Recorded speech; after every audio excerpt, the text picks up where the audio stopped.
पहला सवाल ये है कि संत रामपाल जी महाराज को सारे जानते हैं, लेकिन उससे पहले संत रामपाल क्या थे, बचपन कैसा गुजरा और अचानक से संत बनने की मन में कैसे आई या संतरा वाली राह कैसे पकड़ ली? मैं इसी गांव से जन्मा हूँ और संत का जाति नहीं होती, फिर भी समाज तो मानता है, मैं जाट कौम से रिलेट करता हूँ।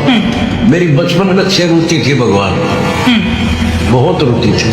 घंटा रोता रहता था भगवान की याद में, चल चलता रहा। फिर मैं पढ़ाई करके जेई लग गया, जूनियर इंजीनियर। उसी दौरान मेरा एक रिश्तेदार आया, 1988 की बात है, 11 साल मैंने सर्विस कर ली थी।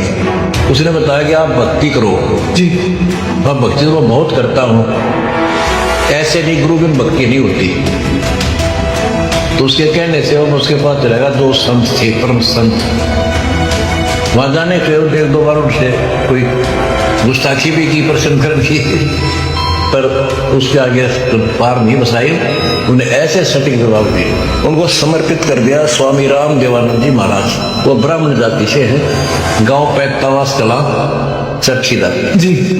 उन्होंने ऐसा ज्ञान बताया, बेटा ये ज्ञान तो मेरे पास है ना, ये हमारे तो कबीर साहब है, हमारे भगवान कबीर है, वो कबीर पंथ से जुड़े थे।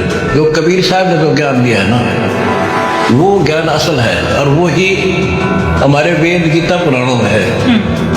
जितने भी ये धर्मगुरु हैं, क्योंकि ज्यादा ब्राह्मण ही हैं, और वो भी ब्राह्मण थे।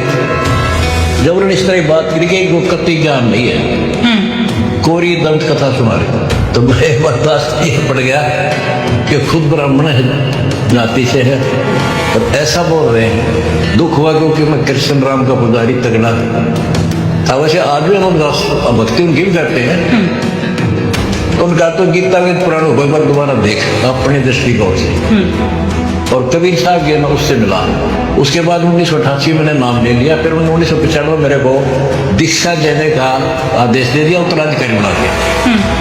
कोई आश्रम नहीं दिया कि अपनी नौकरी कर और सेवा कर।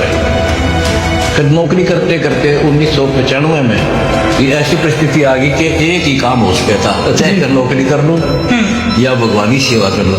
18 साल की सर्विस मैंने छोड़ दी। 4 बच्चे मेरे, 2 बेटे 2 बेटी।